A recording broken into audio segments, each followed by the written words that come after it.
Today, I'm going to teach y'all how to think your way to happiness. Now, this may sound absolutely insane because you may have heard research about what determines whether people are happy. So, for example, there are studies that show that if you make $100,000 a year or more, then that correlates with happiness. People who are in sexually fulfilling relationships are more likely to be happy. But there's a big fundamental problem with the research we have on happiness, which is that it tells us who is happy, not how to become happy. So if you're sitting there reading this research, right, that says, okay, I need to make 6 figures and I need to have a sexually fulfilling relationship, you can't really wake up one day and say, hey, I'm going to make 6 figures today and I'm going to find a sexually fulfilling relationship. The problem with the research on happiness is it doesn't show us how to actually become happy. And that's what I'm going to share with y'all today. Hey y'all, I want to talk for a second about HG coaching. A lot of people wonder, why do I need to sign up for coaching? Can't I just DIY it? Can't I watch another YouTube video? And you're right, you can absolutely do those things, which is why we offer those resources. But one thing that I found is that people who try to do things by themselves take a really long time to do it. And my experience has been that the earlier that you get your life together, the better your life will be. So coaching is designed to not help people treat mental illness, but discover things like what you want out of life, what's holding you back, how to conquer procrastination, and how to find motivation. And I have worked with each and every one of our coaches. I work with them for 8 weeks to make sure they're of the highest quality and they really represent what we offer at HG. So if y'all are interested, check out the link in the description below. Now, it may sound kind of bizarre, but it turns out that the most important thing that you can control for your own happiness is actually your thoughts. Now, this may sound surprising because isn't happiness about emotions? Because if I'm depressed and sad all the time and I wake up and I feel ashamed of myself and I'm so depressed and it's hard to get out of bed, it's hard for me to be happy, right? That makes perfect sense. So isn't it about emotion? Well, it turns out that if you look at research on psychiatry and psychotherapy, that emotions are a big part of it. But if you really look at what we do in psychotherapy, it's not just fixing emotions. In fact, the goal is to decompress emotions so that you can help your patient start to think clearly. And the real change that we see happens when our patients start to think clearly and think in a healthier way. Now, that may sound kind of confusing because you're kind of saying, what does that mean to think in a healthier way? How do I do that? So let me give you all just a simple example. Let's say I go through a breakup. This is a fact. And since there's a breakup, my body has all kinds of physiological attachments. There's less oxytocin. Maybe I get a drop in my serotonin level. All kinds of stuff is happening to me physically and emotionally. But whether I'm happy or not after the breakup depends on my thoughts. So if after the breakup, I start to think to myself, oh my God, I'll be alone forever. My partner will be able to move on because they're better looking and everyone is interested in them, but I'm such a POS and no one's ever going to want me. Those thoughts are going to keep us in a very unhappy place. On the flip side, if I am resilient and if my mindset is different, and let's remember what is mindset? It's actually thinking. If my mindset is thinking, I can think things like, hey, this relationship was really important to me. It's sad. I'm going to grieve and it's going to hurt for a while, but we grew up into different people. We've been dating for 4 years and we have different views on life. So it's like, it's okay for it to end now. I appreciated it while it happened, and while it hurts, it's probably best for me in the long run. Same situation, same physiologic response, 2 different modes of thinking. And if we look at the evidence-based practice of psychotherapy, what we find is that cognitive reframing, which is literally changing your thoughts, is the most effective or one of the most effective coping skills that you can teach someone as a therapist.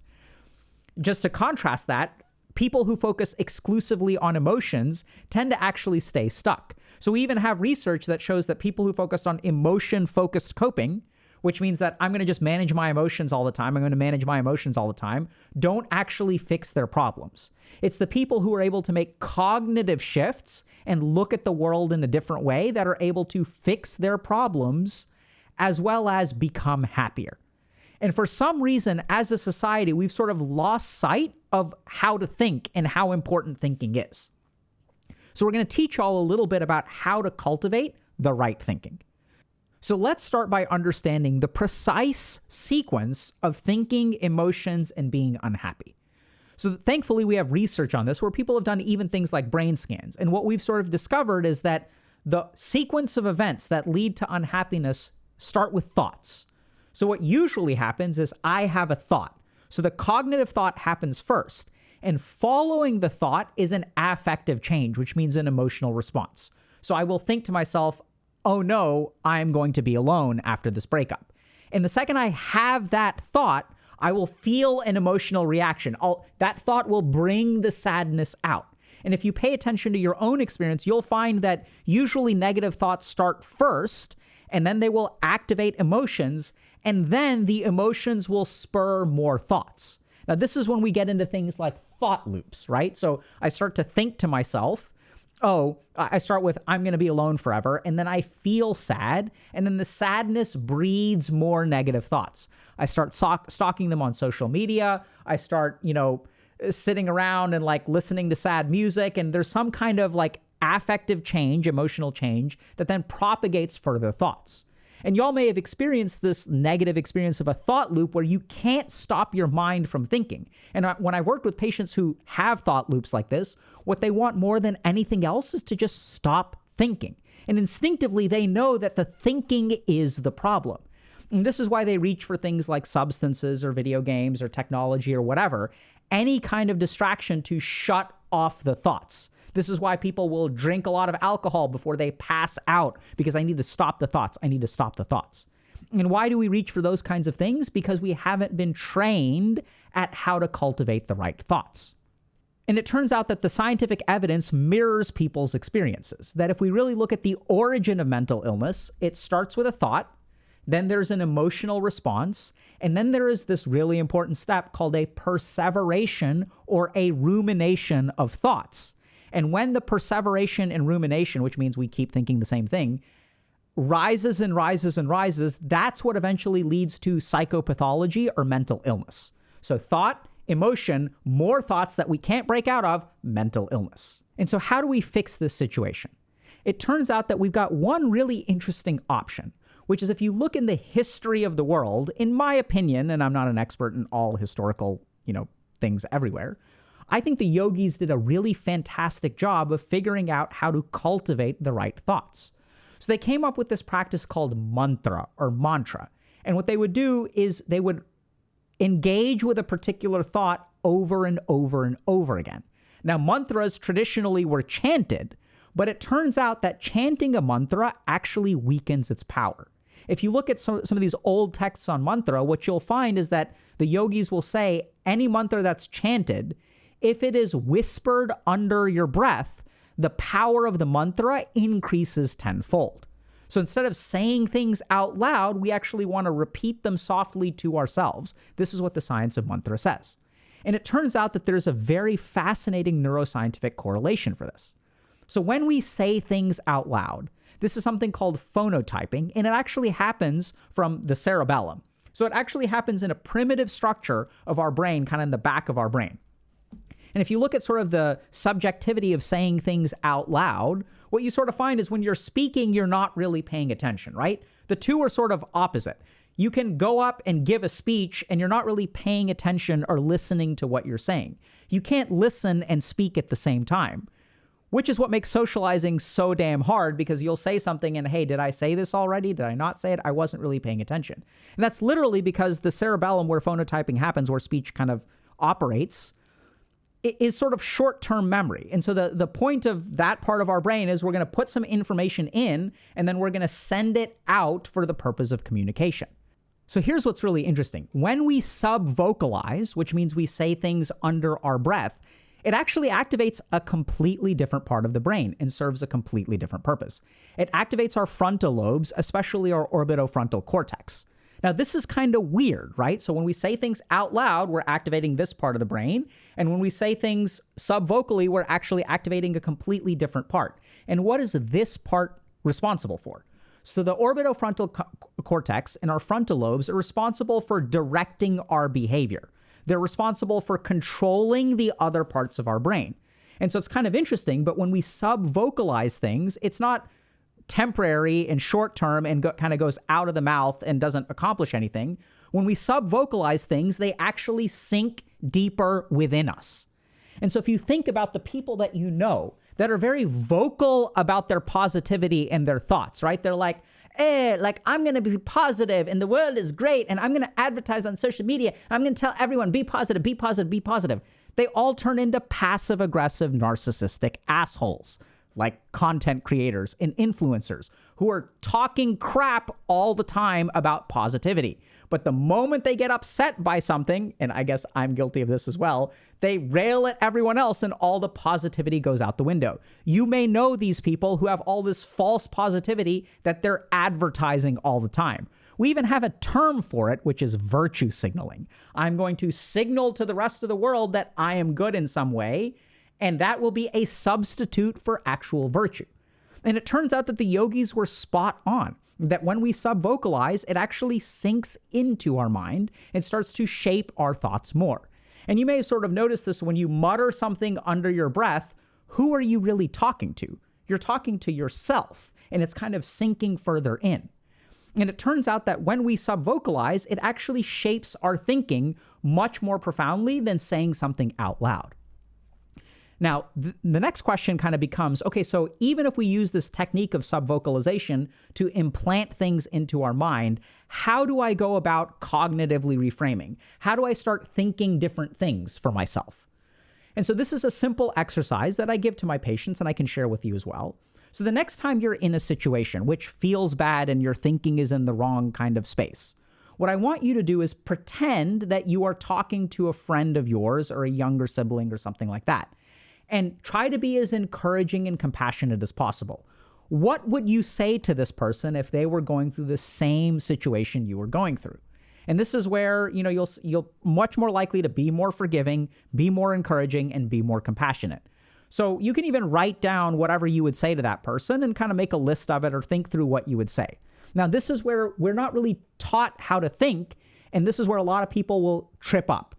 Because when you try to say the alternative, the other part of your mind that is thinking negative thoughts will start to fight it, right? So then you get this battle between your mind where there's a part of you that's trying to be positive and a part of you that is persisting in negativity. And then there's conflict, and then you kind of end up losing, right? Because if it applies to you, so this is kind of how this looks. So let's say you got dumped, right? And so you tell your friend, hey, y'all grew into different people, y'all grew apart, it's okay, you're a good person, you'll find somebody else. That's what you'll say to someone else. But then your mind will be like, nuh-uh, right? That's for other people. In our case, I'm socially stunted. I've been with this person so long, I don't even know how to date. I've gained 20 pounds and now I'm unattractive and I don't have an online dating profile. And your mind starts arguing with you. And then what we try to do is we try to fight that argument. We try to have the positivity win. The whole thing is completely stupid and idiotic, and we don't need to do it at all. We can bypass the whole damn thing through sub-vocalization.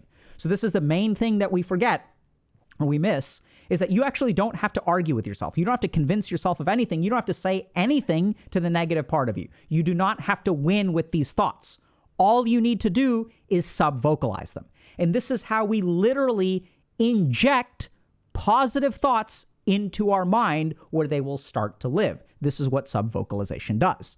Now, this may sound bizarre because you're saying, well, hold on a second, but I have all these experiences and I have all these thoughts. Are you saying that I can kind of sub-vocalize and it'll literally change my mindset? Honestly, in the best expertise that I have and based on all of my understanding of the literature, yogic practice for about, 20 years now, I think that's what's going to happen. And there's some really interesting clinical evidence to support it. And that comes from schizophrenia. So this is a little bit heavy, but I want y'all to understand this. When someone has schizophrenia, the thoughts in their head become a reality, right? So they have delusions. So what is a delusion? Is a thought in my head which I think is real, but it's not real. And so I've had patients with schizophrenia literally jump out of third-story windows because the thoughts in their head were so powerful that that's what they thought they needed to do to survive. So I know it sounds kind of heavy, but what we sort of know is that in schizophrenia, the thoughts that they have are very shaping for their lives. Now, here's the wild thing. People with schizophrenia sub-vocalize all the time. There are studies which will analyze the electrical activity of the tongue in patients with schizophrenia. And what they found, because when you subvocalize, is you have tongue movement that's very, very minor. So you're speaking under your breath. So it's not rapid tongue movement. That's how you can tell if someone's subvocalizing. You can measure tongue muscles. And so when these researchers actually looked at subvocalization in schizophrenia, what they found are a couple things. People with schizophrenia subvocalize a ton. And furthermore, the more that they subvocalize, the more powerful their distortions of reality. So literally, there is a correlation between how much people with schizophrenia subvocalize and how much their thoughts will shape their reality. Now, the good news is that this is true of all human beings, that as we subvocalize, we activate our orbitofrontal cortices, we activate our frontal lobes, we take whatever those thoughts are and we start to implant them. And the other thing to keep in mind is it's not about an argument and letting logic rise to the top. That's not what we're talking about here. What we are talking about is the implantation of positive thoughts. So I know it sounds insane, but it turns out that our thoughts are actually the source of our happiness. The very first thing that happens is a thought, which then triggers an emotion, which then triggers a thought loop, which then leads to mental illness. And it turns out that you can implant positive thoughts, fingers crossed here, through this technique of subvocalization. Definitely works for Mantra and me and the people that I've taught it to in terms of chanting this, and it sort of changes their mindset. It changes the way that they look at things. And once you change the way that you look at life, it allows you to live life in a healthier way.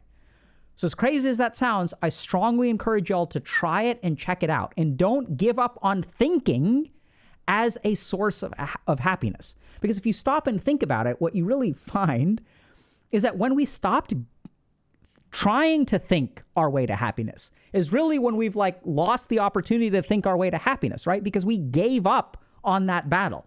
And that's why people are so unhappy today, because we've surrendered our most powerful tool, which is our thoughts. Now, if y'all are interested in more stuff like this, different kinds of yogic and meditative thought control techniques, highly recommend y'all check out Dr. K's guide. There's a guide to meditation, which will teach you some. There's a guide to ADHD and doing stuff, which also teaches a lot about thought control and how to cultivate the right thoughts in the mind. So y'all can check that out for more info if you want. Good luck.